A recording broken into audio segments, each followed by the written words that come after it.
Hadis yang malam ini kita bahas hadis yang datangnya daripada sahabat Abu Hurairah radhiyallahu taala anhu, daripada Al-Imam Ibn Abi Dunya rahimahullahu taala wa nafa'ana bih, bahwasanya baginda Nabi Muhammad sallallahu alaihi wasallam beliau bersabda, hadara malakul mauti rajulan yamut, bahwasanya malaikat maut, malaikat Israel, malaikat pencabut nyawa itu pernah hadir di sisi seorang yang akan meninggal dunia, ingin mencabut nyawanya, karena memang sudah ditugaskan oleh Allah Subhanahu wa taala untuk mencabut nyawa. Fasyaqqa a'da'ahu, kemudian ini malaikat dia memeriksa semua tubuh dan jasad daripada ini mayat orang yang mau meninggal dunia, diperiksa. Falam yajidhu amila khaira, tapi sayang sekali ini hamba didapati nggak pernah satupun dia melakukan kebaikan. Summa syaqqa qalbahu, kemudian ini malaikat membuka dan memeriksa hatinya. Falam yajid fihi khaira, ternyata disayangkan ini hamba tidak ada kebaikan pada hatinya. Fafaqqa lahyaihi, lalu ini malaikat membuka lahyaihi, yaitu kedua rahangnya. Fawajada tarfa lisanihi lasiqan bihanakihi, maka dia dapatkan lisannya mengucap la ilaha illallah. Faghafira lahu bi kalimatil ikhlas, akhirnya dengan sebab kalimat tauhid, dengan sebab kalimat la ilaha illallah, Allah Subhanahu wa taala menghapuskan dosa-dosanya, Allah Subhanahu wa taala mengampunkan dosa-dosanya. Masya Allah. Jadi dalam hadis ini dijelaskan oleh baginda Nabi Muhammad SAW betapa berharganya kalimat la ilaha illallah, kalimat tahlil yang biasa kita baca di dunia, sangat berharga.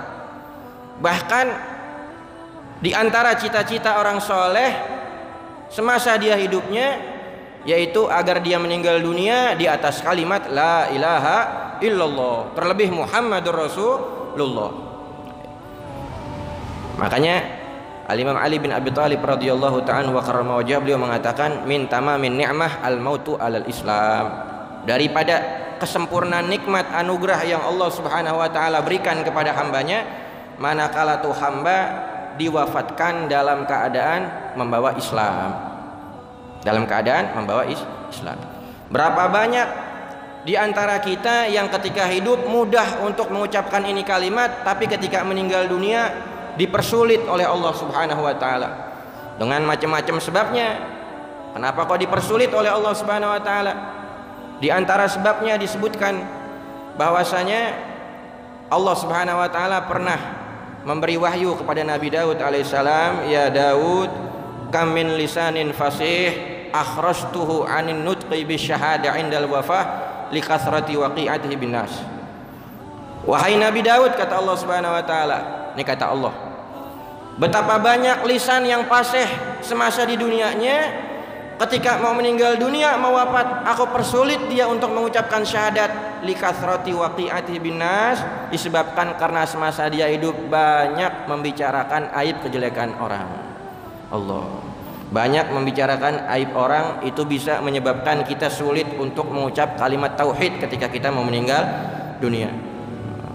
Sekalipun sebelum kita meninggal kita ikut tahlil di mana tempat, tapi apa yang berada di dalam nilai-nilai tahlil itu tidak kita amalkan, maka bisa jadi ketika mau meninggal dunia kita dipersulit untuk mengucap kalimat la ilaha illallah. Kenapa kok dalam hadis ini disebutkan cuman karena kalimat tauhid la ilaha illallah saja Allah Subhanahu wa taala bakal menghapuskan dosa-dosanya, padahal dikatakan di sini ini hamba sama sekali tidak memiliki kebaikan. Para ulama diantaranya menjelaskan, sebagaimana orang kafir, orang non muslim yang manakala dia memeluk agama Islam, dia masuk dalam agama Islam, sekalipun sebelum dia memeluk agama Islam semua dosa telah dia kerjakan, bahkan dosa yang paling besar adalah menyembah kepada selain Allah. Mungkin dia maksiat dengan maksiat yang macam-macam, Tapi dosa yang paling besar yang pernah dia kerjakan adalah menyembah kepada selain Allah Subhanahu wa taala. Dan manakala dia masuk dalam agama Islam kemudian dia mengucapkan 2 kalimat syahadat, maka apa kata Allah Subhanahu wa taala?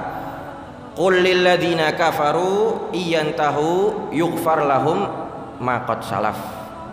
Wahai Nabi Muhammad, wahai kekasihku, katakan kepada mereka orang-orang kafir non muslim yang memeluk agama Islam, iyantahu, apabila mereka berhenti tidak meneruskan kekufurannya dengan masuk ke dalam agama Islam, yughfar lahum ma qad salaf, maka niscaya Allah Subhanahu wa taala bakal menghapuskan semua dosa-dosanya. Allah Subhanahu wa taala bakal mengampunkan semua dosa-dosanya. Jadi dia masuk dalam agama Islam sekalipun dia sudah berumur 50 tahun, dari mulai dia balik sampai umur 50 itu dosanya dibersihkan sama Allah Subhanahu wa taala. Seakan-akan seperti bayi yang baru lahir dari rahim ibunya, bersih daripada dosa. Jadi al-Islam yajubu ma qablah. Seorang masuk dalam agama Islam, dahulunya dia kafir, maka semua dosa semasa dia kufur, semasa dia non muslim bakal dihapus sama Allah Subhanahu wa taala.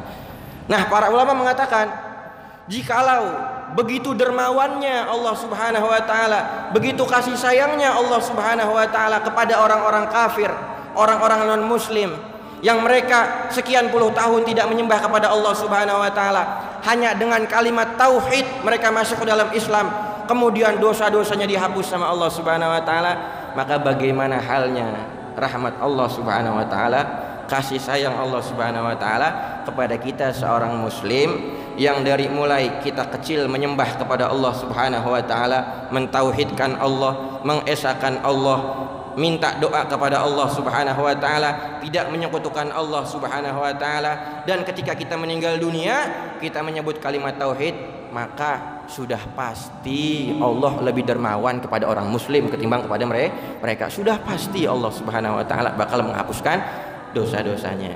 Kalau orang kafir saja, orang non muslim saja masuk dalam Islam dengan ini kalimat tauhid Allah ampunin, maka bagaimana kita jika Allah menyebutkan ini kalimat tauhid? Sudah pasti. Maka dari situ dikatakan dalam ini hadis, faghafara lahu bi kalimatil ikhlas, maka Allah Subhanahu wa taala menghapuskan semua dosa-dosanya dengan berkat ini kalimat. Padahal nggak punya kebaikan sama sekali, nggak punya kebaikan sama sekali. Di antara yang diajarkan oleh guru-guru kita agar kita dapat mudah untuk mengucapkan ini kalimat ketika kita mau meninggal dunia, di antaranya adalah di samping kita multazim betul-betul menjaga syariat, menjalankan kewajiban Allah Subhanahu wa taala, menjauhi larangan Allah Subhanahu wa taala, di antaranya adalah pakai siwak. Nah, ini dia. Siwak kelihatannya sepele, kelihatannya apa? Hal yang biasa, hal yang remeh. Padahal para ulama mengatakan di antara fadilah, faedah kita pakai siwak itu di antaranya adalah yang pertama mempermudah keluarnya roh dari jasad. Karena betapa banyak orang-orang yang sakaratul maut itu rohnya susah banget keluar. Susah banget keluar. Nah, kita sebagai seorang muslim jangan seuzon, jangan buruk sangka. Ada orang sakit berbulan-bulan, parah, la yamutu wa la yahya, dibilang hidup ya kagak, dibilang mati ya kagak, antara hidup dan mati. Akhirnya kita sebagai tetangga seuzon, wah ketahuan dia pasti pakai pemakai, ya kan, dia pasti pakai pemakai. Dipersulit sama Allah Subhanahu wa taala keluar rohnya itu karena apa? Karena dia pakai susuk, karena dia punya pemakai. Wah, belum apa-apa udah seuzon sama tuh orang. Jangan, ya, jangan. Bisa jadi Allah Subhanahu wa taala tahu, faham ini hamba mungkin punya dosa. Sedangkan itu hamba malas dalam ibadah kepada Allah Subhanahu wa taala, malas sedekah, walhasil malas untuk mengumpulkan kebaikan dan pahala semasa hidupnya. Tapi Allah Subhanahu wa taala pengen agar dosa-dosanya itu dihapuskan sama Allah, agar dia meninggal dunia menghadap Allah enggak bawa dosa. Allah sayang sama hambanya. Akhirnya satu-satunya jalan Allah Subhanahu wa taala kasih sakit sebelum meninggal dunia. Allah Subhanahu wa taala kasih sakit. Dan setiap apapun yang menimpa kita, bahkan duri yang nusuk di kaki kita, itu Allah Subhanahu wa taala bakal menghapuskan dosa kita dengan sebab itu. Begitupun halnya penyakit. Ini sebelum meninggal dunia Allah tahu ini hamba punya dosa. Tapi dia udah nggak bisa lagi sedekah, udah nggak bisa lagi puasa, nggak bisa lagi sholat, udah kebaikan-kebaikan nggak bisa lagi dapat pahala. Akhirnya Allah Subhanahu Wa Taala kasih sakit, Allah bersihin sebersih-bersihnya, nanti menghadap pada Allah Subhanahu Wa Taala bersih, nggak punya dosa. Itu cara pandang seorang mukmin. Takhallaqu bi akhlaqillah. Jadi kita harus merubah mindset, pola pikir kita ketika kita memandang seperti orang yang semacam ini. Jangan kita katakan bahwasanya dia kan pakai macam-macam, pakai susuk dan sebagainya, akhirnya nggak bisa keluar turuhnya. Tidak, Allah Subhanahu Wa Taala sayang sama dia. Allah kasih penyakit mau dibersihin agar nanti meninggal dunia dalam keadaan nggak punya dosa, dalam keadaan nggak punya dosa. Nah, di antara yang mempermudah keluarnya roh apa? Di antaranya adalah pakai siwak, siwak. Kemudian juga di antara faedahnya adalah mempermudah kita untuk mengucapkan kalimat-kalimat tauhid ketika kita mau meninggal dunia. Jadi siwak ini hukumnya sunnah, walaupun udah macam-macam, ada odol yang komposisinya pembuatannya dicampur dengan siwak, tapi padilahnya beda dengan siwak ini, dengan siwak yang diajarkan oleh baginda Nabi Muhammad SAW. Dari saking pentingnya ini siwak, saking istimewanya ini siwak, sampai-sampai di antara guru-guru kita, Syekhu Masyayikhina Al-Habib Salim bin Abdullah bin Masyatiri, beliau katakan bahwasanya setan paling gedek kalau misalnya ada orang mukmin kemana-mana bawa siwak. Makanya tuh siwak nggak pernah awet. Itu siwak dibikin lupa mulu. Kadang taruhnya di mana, kadang jatuh, kadang kebintal-bintal. Bahkan guru kita pernah mengatakan, Habib Salim pernah berkata, agar kalian gak lupa sama siwak kalian, kalian ikat pakai benang, kemudian kalian ikat di baju kalian. Biar supaya apa? Biar supaya itu siwak gak lepas. Kenapa? Setan paling gedek kalau misalnya ada seorang mukmin kemana-mana bawa siwak. 2 rakaat dengan siwak, kata baginda Nabi Muhammad SAW, bukan sama, lebih afdol daripada 70 rakaat tanpa siwak. Ini ada orang 70 rakaat sholat tanpa siwak, ada orang cuman apa? 2 rakaat doang pakai siwak. Lebih afdol yang 2 rakaat. Kita boro-boro sholat 70 rakaat.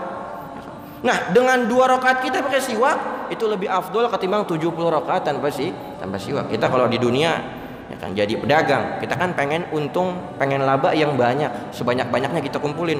Maka bagaimana halnya jikalau nanti di akhirat gak ada yang dapat menolong kita, menguntungkan kita kecuali amal ibadah kita selama kita di dunia.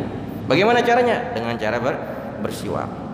Jadi dari situ pentingnya kalimat tauhid. Maka dari situ Allah Subhanahu Wa Taala sangat memuliakan Nabi Muhammad SAW, sangat mengistimewakan ini kalimat. Maka dari situ tidak ada sama sekali alasan kita untuk merendahkan seorang muslim siapapun dia, walaupun ahli maksiat. Kenapa? Karena di dalam hatinya ada kalimat tauhid, di dalam hatinya dia enggan untuk menyekutukan Allah Subhanahu Wa Taala. Semaksiat-maksiatnya orang, ini orang muslim, kita tanya ke dia, walaupun dia nggak sholat, nggak puasa, nggak ibadah-ibadah yang lain, kita tanya, Tuhan ente siapa? Pasti dia jawab Allah. Ente pengen nggak keluar dari Islam? Nggak pengen. Itu harus kita muliakan. Itu harus kita muliakan. Bahkan dalam hadis baginda Rasul SAW disebutkan bahwasanya ada seorang perempuan, seorang wanita yang dia datang kepada baginda Nabi Muhammad SAW, dan kemudian dia mengakui bahwasanya dia melakukan satu dosa besar, yaitu perzinahan. Nabi Muhammad SAW beliau kasih, mungkin kamu begini, mungkin kamu begini, mungkin kamu begini. Walhasil dia betul-betul pengen taubat kepada Allah Subhanahu Wa Taala. Tidak ya Nabi, betul saya pernah melakukan, maka hakim aliyal had, maka hukum saya. Akhirnya singkat cerita, karena Nabi pengen jikalau misalnya ada seorang berdosa, jangan lapor ke saya, udah taubat sama Allah Subhanahu Wa Taala. Karena dalam Islam berbeda daripada agama yang lain, agama Nasrani dan sebagainya, ada istilah pengakuan dosa. Dalam Islam tidak, cukup kita yang tahu, lalu kita minta ampun kepada Allah Subhanahu Wa Taala. Kenapa? Khawatir jikalau ada pengakuan dosa kepada seorang, kita mengaku saya berbuat salah, berbuat dosa, kita punya anak, menceritakan dosa kepada siapa, saya pernah melakukan dosa ini itu dan sebagainya. Allah Subhanahu Wa Taala nggak pengen hidup kita nanti setelah anak kita lahir, cucu kita semuanya cuman dengan kisah kita ada beberapa lembar yang hitam. Akhirnya anak-anak kita bakal kena balaknya, bakal kena imbasnya, kena akibatnya dengan sebab dosa orang tuanya yang diceritakan kepada siapa-siapa semuanya. Allah nggak pengen merusak hidup kita dengan seperti itu. Allah Maha Rahmat, Maha Kasih Sayang. Cukup kita taubat sama Allah Subhanahu Wa Taala, taubatan nasuha, maka Allah Subhanahu Wa Taala bakal mengampunkan dosa-dosa kita. Bahkan para ulama mengatakan, di antaranya Al-Imam Ibn Hajar, beliau dalam kitabnya Az-Zawajir fiktirafil kabair, beliau menyebutkan di antara yang menyebabkan atau menjadikan dosa kecil kemudian di hadapan Allah Subhanahu wa taala menjadi besar, itu adalah manakala tuh dosa kita lakuin udah ditutupin sama Allah Subhanahu wa taala, kita malah cerita ke teman-teman kita. Kita malah cerita. Kullu ummati mu'afan ilal mujahirun. Setiap umatku bakal diampuni dosa-dosanya oleh Allah Subhanahu wa taala kecuali al mujahirun. Siapa? Yaitu orang yang semalam dia berbuat maksiat ditutupin dosanya sama Allah Subhanahu wa taala, paginya diceritain ke teman-temannya, bahkan dia bangga. Maka kelakuan semacam ini itu menjadikan dosa kecil yang dia lakuin sekalipun dosa kecil tapi menjadi besar di hadapan Allah Subhanahu